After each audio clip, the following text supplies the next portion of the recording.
Carla. Welcome to the party. We're going to have a party because Carla and Rebecca are here. Hey, Rebecca, welcome to the party. I didn't know, but you know what? Hi. Dr. Lulu is a lot of fun, so it looks like we're going to party with Dr. Lulu. I try. Rebecca and I were just talking about how I didn't get anything from Calendly. So I wasn't sure if she was going to come, and then she didn't get anything either, which is bad for Calendly because I set up everything to send reminder texts and everything. So I'm not sure. I don't know. Sometimes I just have to like give it up to the fact that, you know, I'm a little bit technologically challenged, and sometimes I don't press the right buttons, and sometimes things don't work. I did. In this case, but I hear you though. I hear you though. I'm just saying, like, I can't speak because I know that I can't give advice when it comes to technology. I can't even give a dog advice for technology. It's that bad. But I know I did everything right because I've done it many, many times before. But this time around, and that kind of got me nervous a little bit because I was like, why isn't it working? But you know what? Here, this is not about Calendly. We're not going to give Calendly any of our money, okay? We're here to talk about Pride Month. So welcome, MPT Lifestyles. Everyone who is watching me, Carla, Rebecca, everyone, just invite your friends by tapping on that arrow. Let's get the party started. We got 5 people on board, so let's do it. So my name is Dr. Lulu, AKA the Momatrician, okay? I'm a real doctor. I don't just play one on TV. And we are talking about all things pride today. Look at that. Carla, check that out. Look at that. We're talking about all things pride today. I know. So Rebecca is my guest, but Carla is my co-host, if I have to put it that way. And Ijoma is here, so we got to get started. So we're talking about acceptance in the LGBTQ plus world. We're talking about visibility, the fact that we're not going anywhere, right? We're all going to be here, whether they like it or not. But also, it's our month, 30 whole days dedicated to us. So what do we want to do? We want to tell people that we're here to stay. But we're coming from the premise of the importance of acceptance of a child by their parents, their community, their church, and all of that. So Rebecca is my numero uno guest. So Rebecca, I'm going to let you take a minute or two to introduce yourself.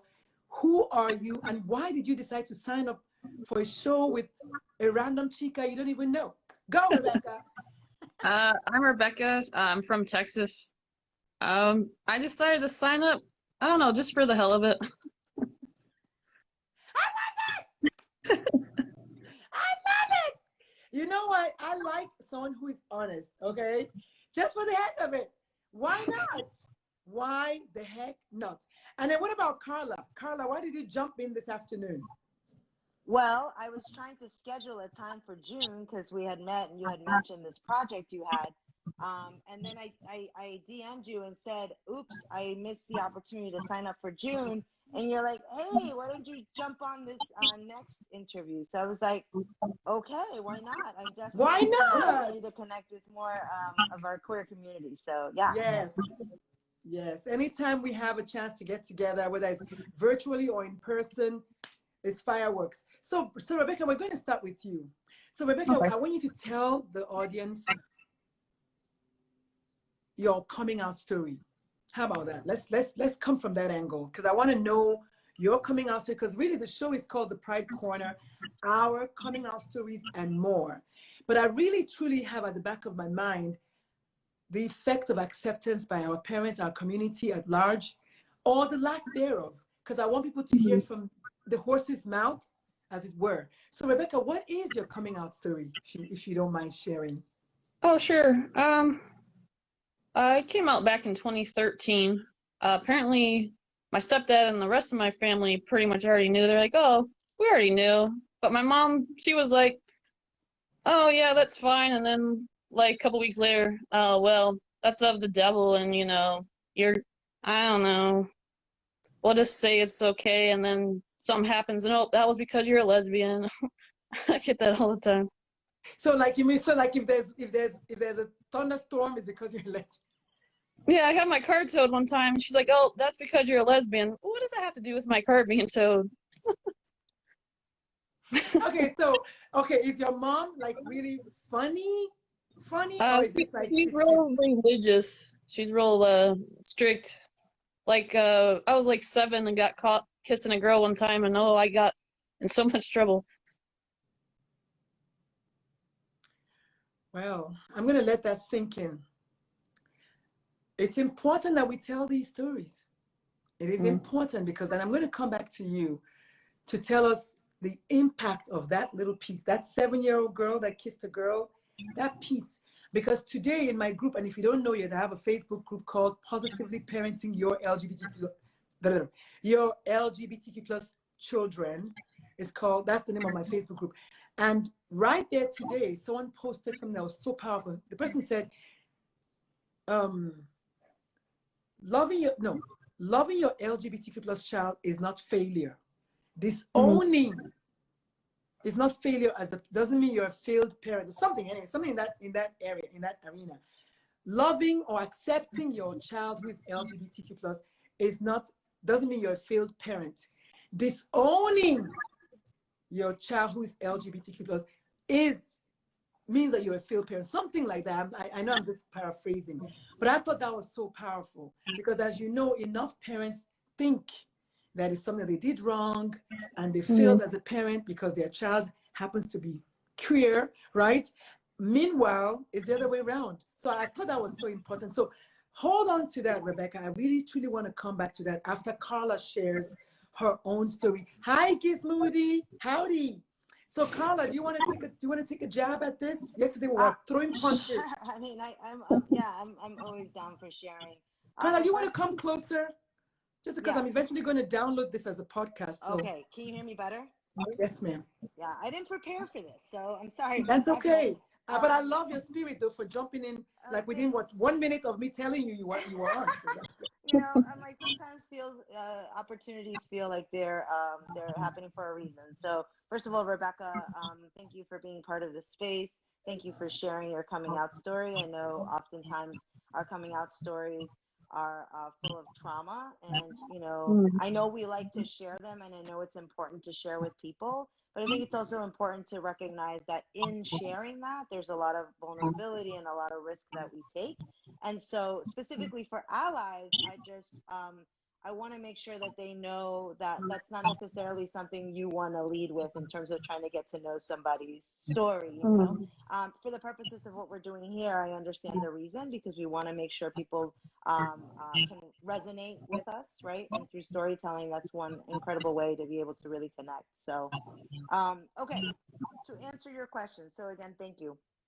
To answer your question, as far as me first coming out, because I've had multiple coming out stories. I think many of us do, you know. But my first one was actually coming out to my little sister. My little sister's 8 years younger. At the time, I was 19, and she was 11 years old.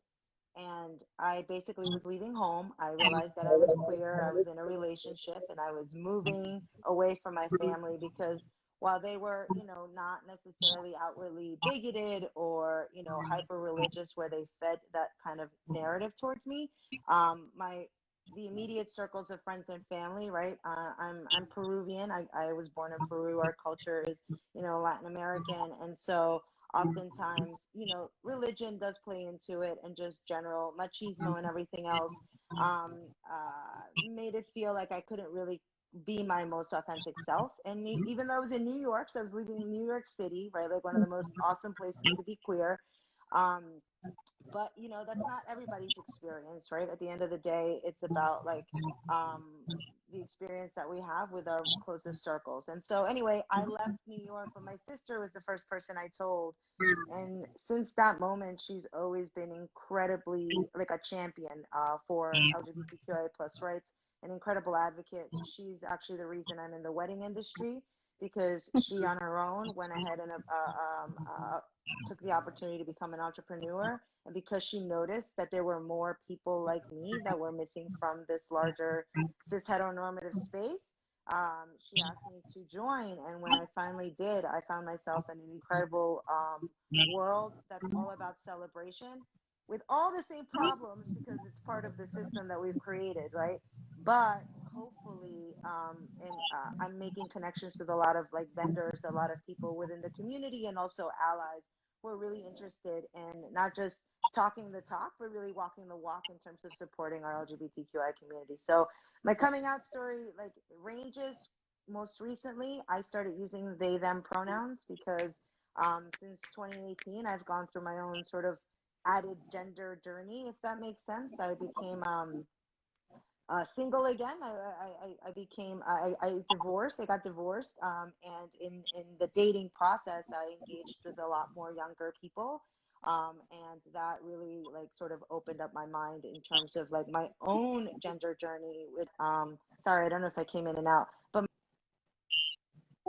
my own gender journey is something I was never able to explore until recently. And so anyway, so that's another coming out story. Instagram asked for pronouns, and I was like, you know what? I've been thinking about this for too long, for too hard and too long. Like they're just asking, and I feel comfortable with both. So I went ahead and came out that way. Fantastic. And you, for 2 seconds, you were very clear. So I don't know if it's your camera. For 2 seconds, yeah, my phone you were recently very took my phone recently took a fall, and something's wrong with it. I have to take it in to get fixed. okay. Sorry. That's okay. But I just wanted you to know that for 2 seconds, you were very clear, and then you went back cloudy. But thank you so much for going there, and also for talking about the fact that most people's coming out stories are traumatic. I don't lean in too much to that because I'm already always talking about trauma. And the reason for that is I just feel like it shouldn't really be so. It really ideally shouldn't be traumatic, which I know it is. I'm just saying, ideally, we shouldn't even be coming out to anybody. Nobody should be coming out. Nobody should be going in any direction out in whatever. We should not, in an ideal world that was affirming and inclusive, but then we find ourselves here. So thank you so much, Carla, for that. So Rebecca, coming back to you, what would you say to any parent who is watching this either on the replay or either live or obviously on the replay in a few minutes? What would you say to them when it comes to their 7-year-old daughter and their thoughts about their sexuality? Because I have a bunch of parents who ask, well, I mean, it's 10 years old. 10. My child is 10. Is it too young for them to come out? And, you know, I have to bite my tongue multiple times so that other parents will have a chance to respond. Because I want to say, you know, how old were you when you came out straight? It's like, but I'm just going to leave that alone. But Rebecca, what do you think about, what would you say to a parent who is sitting down wondering, my child is 6. How does my child know that they like, you know, one way or the other with regards to the queer community versus straight community? What would you say to that parent, Rebecca?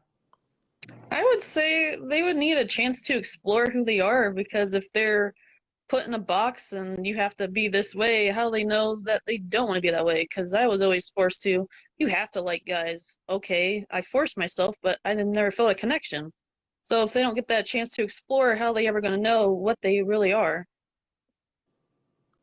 I love that. That's definitely a good spin to it, because I like to tell the parents, I said, if a child went out to play, you would want them to go explore the backyard. Just go and just have fun.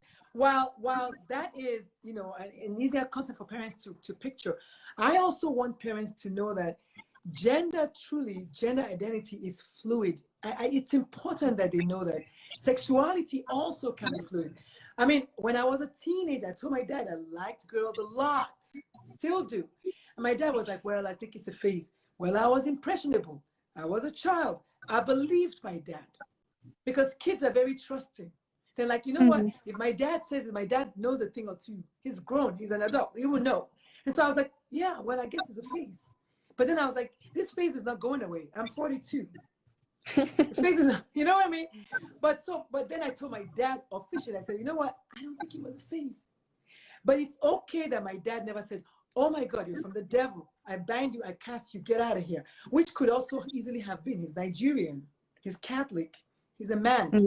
So I don't even know where I was going with that. But Carla, what do you have to say about what we're discussing about right now? That point about how young it is for a child to know that they like boys or girls or whatever they like. What do you have to say about that, Carla? I mean, I can speak from personal experience, right? Again, the journey is very personal. You know, some people realize that they're queer or gender nonconforming or trans or, you know, whatever aspect of their identity later in life, right?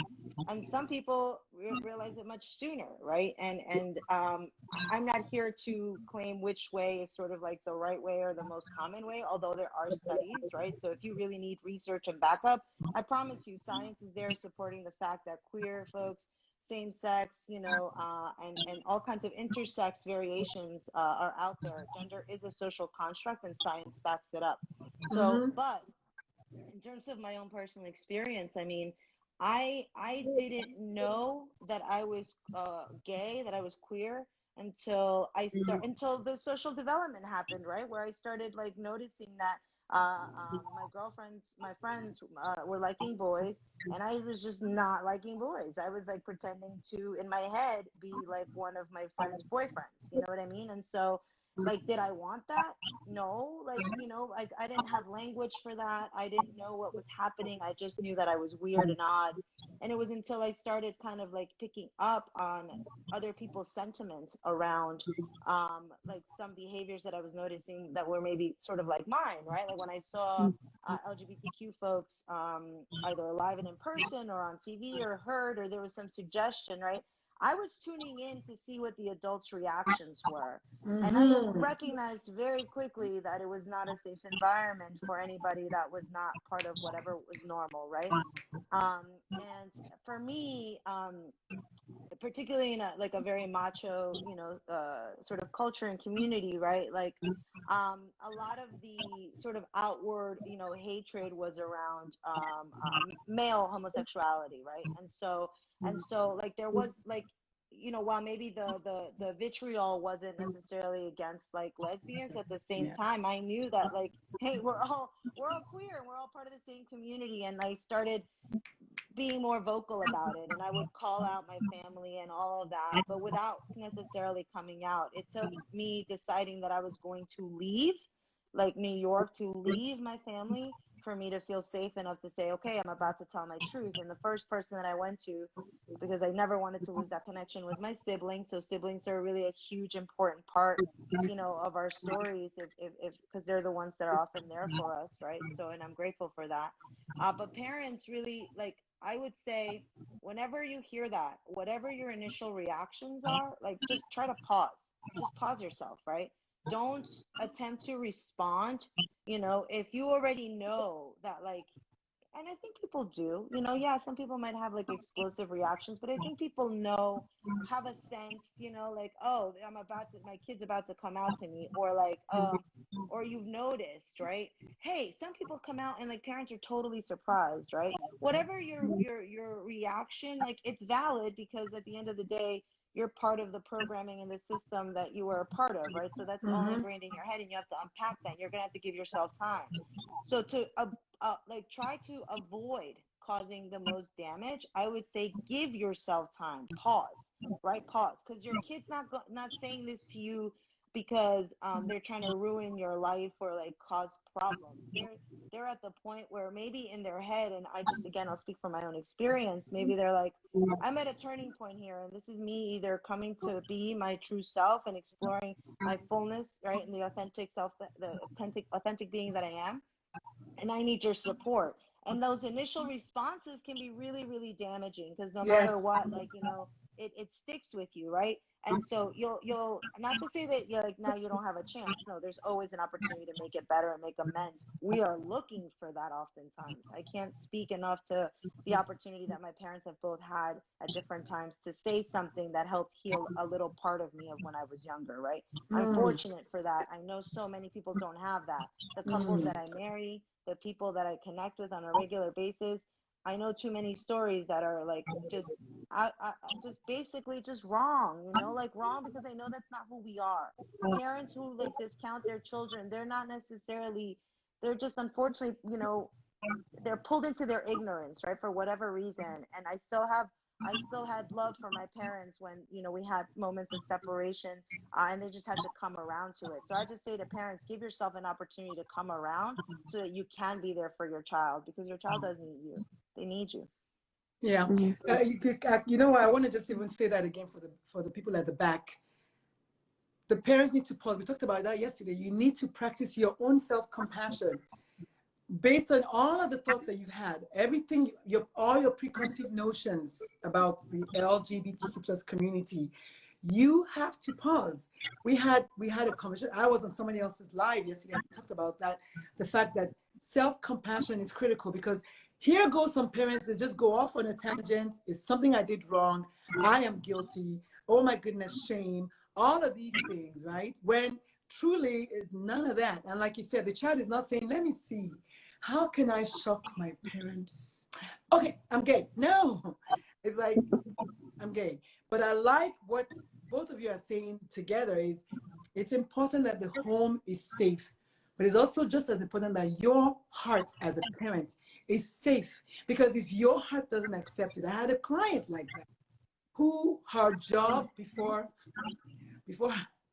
she noticed her son, she self-confessed to me that she was the #1 hater of every single extravagantly dressed Black queer man, anything. She was the #1 hater, put them down, cursed them out. And so she's surprised that her son doesn't want to come out. I said, well, he's not, because he's thinking about everything you said. She said, well, I said, I know you're doing better, but you have to also give him time, knowing that his whole life, all he's heard you say is all these things. This whole time, he's not sure he's safe, which brings me to why I tell parents that sometimes you notice that your child goes off to college and then comes out into their full glory. And then they tell me, well, he wasn't gay when he was home. He was gay, but he couldn't come out because home wasn't safe. Mm-hmm. So let me take Absolutely. a moment to welcome all those who have joined the psychosocial media. Thank you for joining us. Giz Moody says, great topic, Dr. Lulu. I appreciate that. L.A. Cause, welcome to the party. You're going to be my guest, I think, tomorrow, L.A. Cause I am. Is that how to say it? Or I.A. Cause I am. And also Nina Simmons, thank you for joining us. Tochukwu, Ijoma Tochukwu, the Mamapreneur. Thank you all so much for joining us. We're talking about coming out stories and more, focusing on acceptance or the lack thereof. And we're sharing stories today. And thank you to my 2 guests today who have decided to just spend this hour, maybe 45 minutes, to pour into you all. So if you have any questions for them, please type it in the comment section, and we'll keep going. So, but LA, cause I am, you're going to be my guest, I think tomorrow, I'm not sure. So let's keep going. So today we're talking about acceptance. Tomorrow it might be something else. I usually don't have anything planned. I don't have any template. Based on what we're discussing, that's how the conversation goes. So it could go up, down, sideways, sideways. I want everyone, my key thing here is just to create awareness for the queer community that we're here. And I know that we have enough of us who are also allies out there who may be afraid to come out as allies. For real. I learned this because I wrote a book about racism.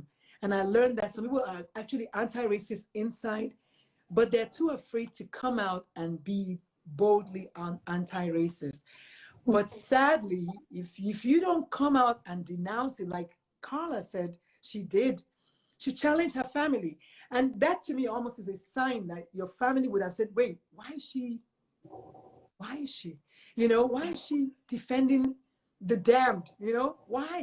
Maybe that's a sign that maybe she is. And so when I say to parents, well, many parents, I had no idea. Majority of the parents I've met, at least 80% of them tell me, I knew. And then the mom we had yesterday said, we thought it was the wrong child. And I thought that was so cool. She's like, we thought it was this other child, but it was this other child that came out. But that was so good that their home was welcome. And then when the little girl spoke, she said in the words that just shocked us. She's like, my parents are cool. And that's why I knew I could come out to them. That, I think, is the line that every parent wants, right? She said, my parents are cool. That's why I felt. She was only 10. And so let's keep moving. Welcome to the party, the Agent of Love. Beautiful name, and Ike Healing. So I'm going to go back to Rebecca, my first guest for the moment, for the afternoon. Rebecca, we're on the home stretch now. What do you think the effect of I know you don't have to say it if you don't want to, but what do you think the Okay. effect of your mom, as the one parent that we know of, who wasn't quite as supportive, if any at all, what was the effect, if any, it had on you coming into your fullness as a queer person, if any? Um, I was expecting more because she's always been real strict, but she kind of does it behind the scenes. So I don't know. I've always kind of like prepared myself to how she would respond and how she would react. So it doesn't really affect me very much because I was already anticipating that to happen. Mm. Wow. Rebecca, you don't say much, but every time you say something, I want to just pause and let it land. That is so powerful. I mean, please, oh my goodness, Carla, I'm going to come to you for this one. Because Carla, you're actually an officiating minister. I'm going to get you to get a chance to say that towards the end. This is actually what you do. You put people together to live happily ever after. How does what she just said, how does that make you feel, Carla?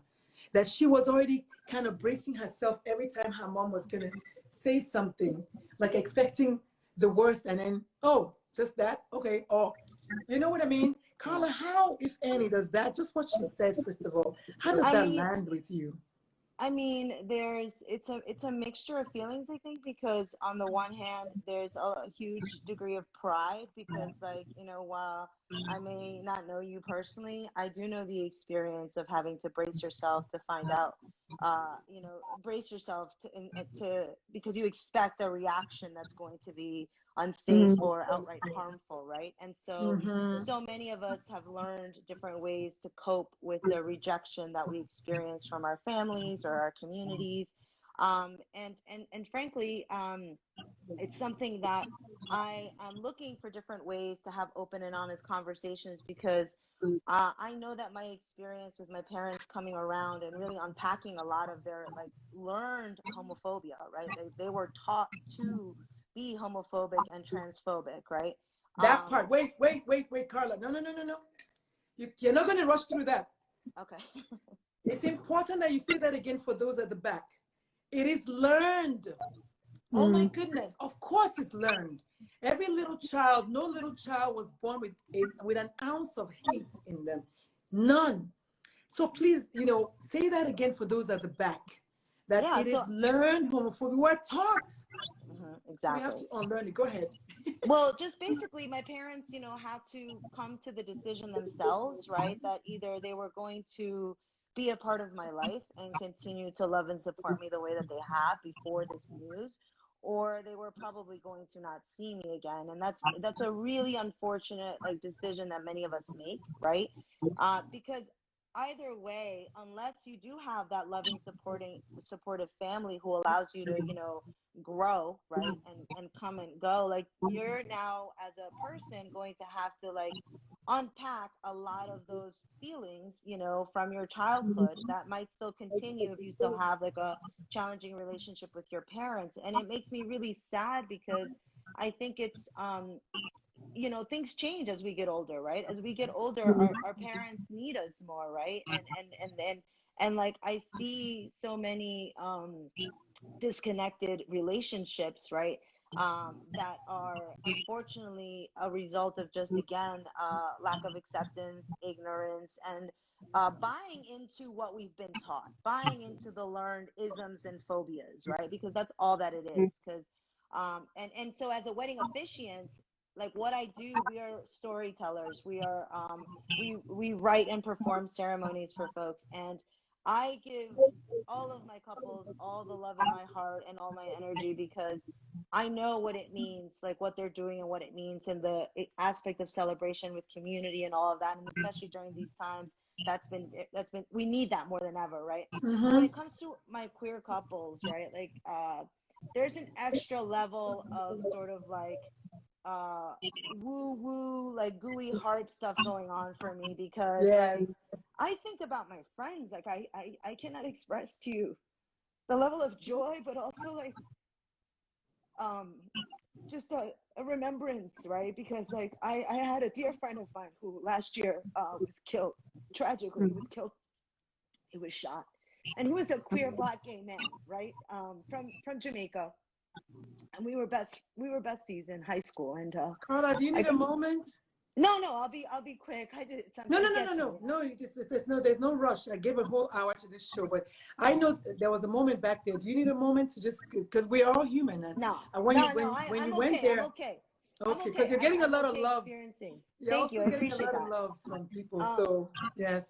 So my friend, who I hadn't seen in a while, I went to his funeral, and it was I'm grateful for that, because again, you know, COVID and like the lack of closure that we have with our relationships. But I remember being there when he was struggling with his family's accepting him, right? And I got a chance to meet his partner then, and I felt really, really just I just wanted so badly to be able to marry him and his partner and be able to celebrate their love and tell their story. And you know, I didn't get a chance to do that.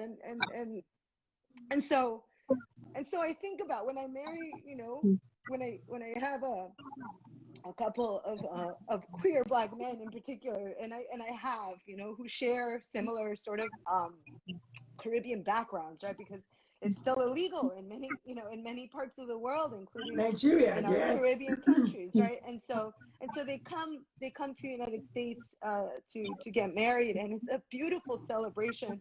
But for me, it's like an immense honor, because the opportunity to give our community love, the opportunity to share with our community and celebrate our relationships and tell our stories is huge. And in those times when I've done that, because I have officiated many same-sex weddings, many queer weddings, the family that is there, they're all on different journeys, you know. Like, we have some folks that like are like still shocked, but they're there because this is their kid, but they have a lot of unpacking to do. They're still misgendering, or still doing all that stuff. And there are some others that have gone through, like, you know, they're towards the later part of their journey where they are in full acceptance and totally loving their child and their partner and accepting of their families. And so, you know, I am grateful to be able to see that, you know, but I know that that's not a reality for everybody. And so for anybody that I marry, I give them that extra family love, because that's, you know, that's part of what Pride is about, right? Like, celebrating our LGBTQIA plus family. Thank you so much. That was so powerful. I'm going to take a moment to read a comment from A_Renzo, A_Renzo. Gave you a heart and said, one of my profound moments was when I realized that I'm not God. It's not my place to change anyone. That is so profound. I appreciate that. Thank you for all the hearts and the loves. You all are getting so much love from the guests. And while we're at it, I'm just going to reset the room. If you're just joining us, the show is called I want to say the Queer Corner, because yesterday I was like, I should have called it the Queer Corner, but it's called the Pride Corner. Okay. Yeah, yesterday I was talking to my friend. I was like, I should have called it the Queer Corner. So the show is called the Pride Corner, and we're talking to people in the LGBTQ plus community and allies. So the premise of the show is to share our coming out stories, to talk about us. Not only is it June, which is our month, but also because, you know how they say, even if there's been 200,000 books written about one thing, you haven't written your own. And so I haven't had a chance to talk to people in the community like I am. And I want other people like you're seeing to also hear from us, from the bird's mouth, the bird's eye view, the horse's mouth, whatever. So thank you all for joining us. The show is called the Pride Corner. If anything we said today resonates with any one of you as you watch us, please tell someone about it. It's going to be here every single day through the month of June at 1 p.m. Central. So help me God, right?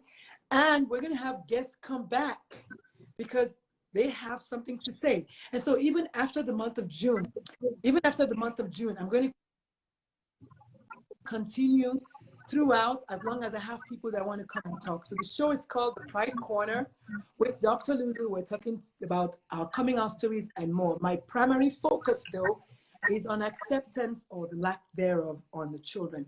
We're on the home stretch. So Rebecca, I'm coming back to you, sweetheart. So Rebecca, as we just kind of wind down a little bit, what other words do you have to say to anyone who's watching with regards to that word acceptance? What other words do you have to say, since you have had it rough? You have had it rough. And thank you so much from the bottom of my oracle for sharing your story today. I you know, because I talk about child suicide on the table. I said, even as I talk about it, it triggers me every time I talk about it. So thank you so much for sharing your story. But go ahead and tell us what words you have to say, any words left that you haven't said about acceptance. Well, along the lines with acceptance, I mean, we're looking for acceptance from other people, but we also have to accept within ourselves that we're who we're supposed to. I knew you were going there. I knew you were going to talk about self-acceptance because that is critical. That is critical. However, and I'm sure Carla can say more about this, however, because as children, we're fed a lot of things, food, water, drugs, love, right? We can develop that lack of self-love that it takes to have that self-acceptance over the years. So I'm glad you went there because I'm going to ask you, Rebecca, how did you overcome that? If at all you had that. Actually, I'm still in the process of overcoming it. I mean, going through counseling and trying to get through some of the stuff that I've had to go through growing up. So I'm still working on it. It's still a work in progress. I love that. I love that because I want people who are listening at the back to hear that it doesn't just end in childhood. I don't know how old Rebecca is. I like to pride myself that I'm the oldest person in the room all the time. But Carla, I know I got you. Don't even try to shake your head, Carla. Don't even, Carla, listen. Don't even go there. Rebecca, I know I'm older than you and Carla. I'm claiming it. But this show is not about that. I wanted to mention that because I want people to know that it does follow you into adulthood. Mm-hmm. It does. And I talk about my story, and I always mention the fact that my dad said it's a phase. I remember that, and that's what Carla said at the beginning. You do remember your coming out moments. You do remember. So that first reaction that parents have, it sticks with the child. So Rebecca, I can't even imagine. I'm sending you flowers. If anyone is still watching, please send Rebecca flowers on my behalf.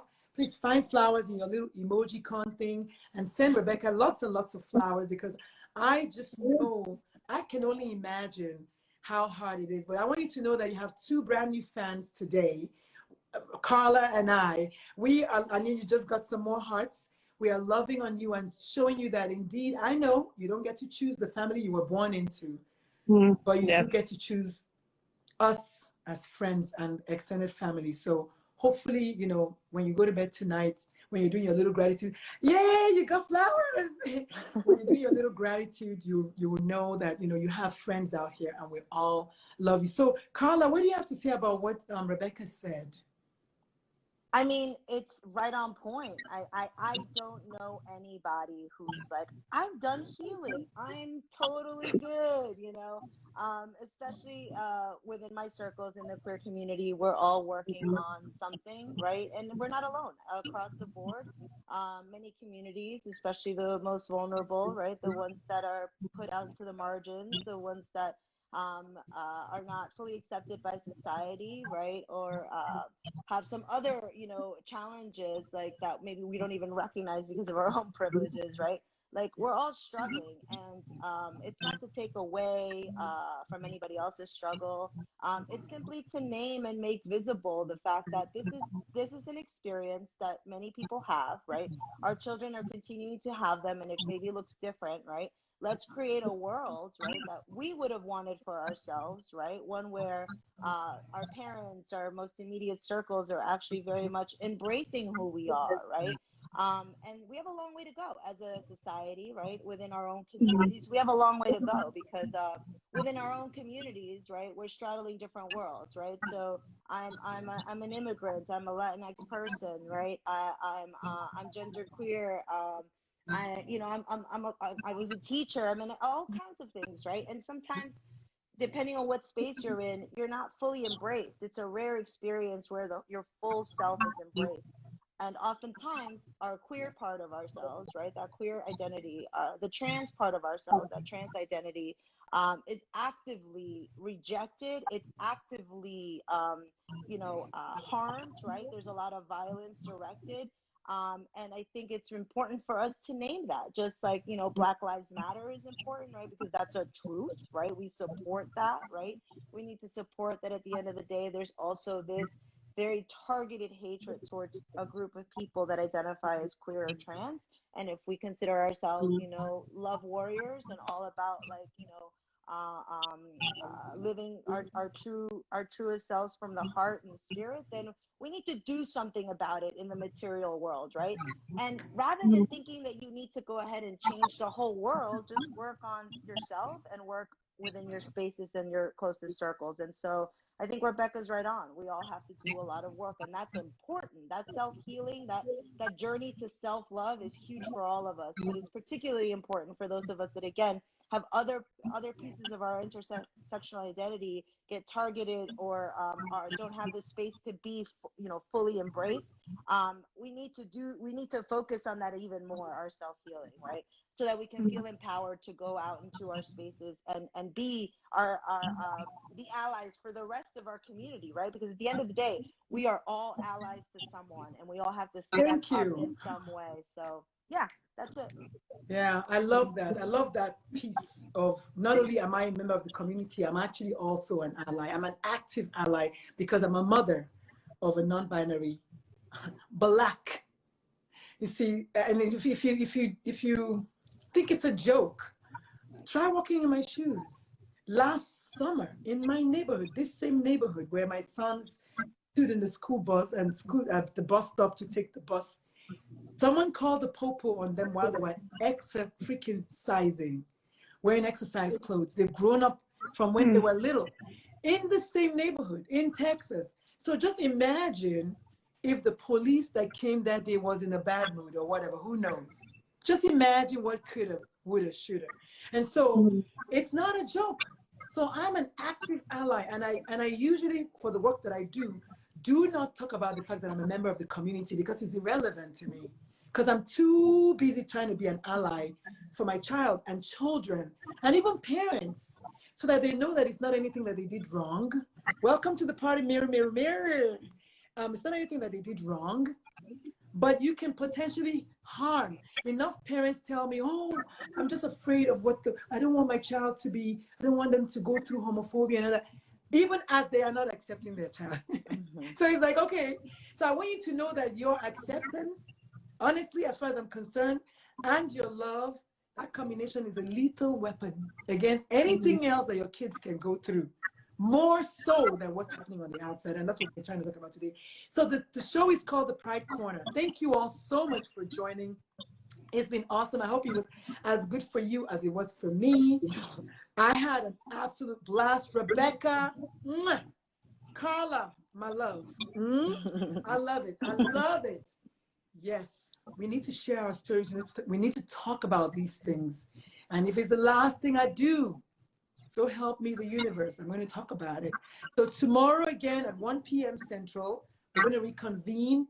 Carla, if you're free, Rebecca, if you're free, join us for the party. Why not? And if you're watching us right now, before you go, tap on that little arrow right there at the bottom. Just tap on that arrow and share the video with everybody that's shareable, so that they will know that such and such happened. They can come and watch it, learn about it. Honestly, if you are light, you must be allowed to shine. That's all I have to say. My name is Dr. Lulu, and I'm done speaking. All right, folks. Yes. Carla, I'll see you tonight. Rebecca, I'll see you at the group. Rebecca, you're in the group, right? I'm not sure. Are you in the group, the Facebook group, Rebecca? I don't think so. Oh, okay. Well, Carla and Rebecca, Carla, are you in the group? I'm assuming you're in the group. That's what. I don't know what group you're talking about. Well, there you go. So my group is, I know. So Carla, you are, I said I'll see you tonight because of the Echoes of Immigrant Women Clubhouse room. But I was talking about my Facebook group, and I thought that's where we met, Rebecca. So that now I don't know where we met. So Rebecca, where did we meet? We met at Pecos camp. I was in the cafeteria. Pecos. Well, okay. I thought I recognized you, but I wasn't sure. Okay, Rebecca. Forgive her, Rebecca. She's the oldest one here, she says, right? So yeah, well, there you go. Intergenerational acceptance. Intergenerational acceptance. Pow, pow, pow, pow. I deserve That's with that. a lot of You know love. what? That's fine. That's fine. That's hilarious. Thank you all so much for joining us. Rebecca, you are absolutely beautiful person. I hope you know that. I hope you just believe that, because that's going to obviously influence your thoughts and your actions and the future. And Carla, you already know I love you. I mean, you jumped into the clubhouse room like Tigger that day. I just took over, and I was like, oh my goodness, this is my person. So I appreciate the two of you today for spending your 1 hour. You're not going to get it back, but hopefully we've planted seeds that are going to blossom. And if you want to say anything before we leave, go ahead and go at it. Otherwise, I'm going to say so long, farewell, peace out to you all.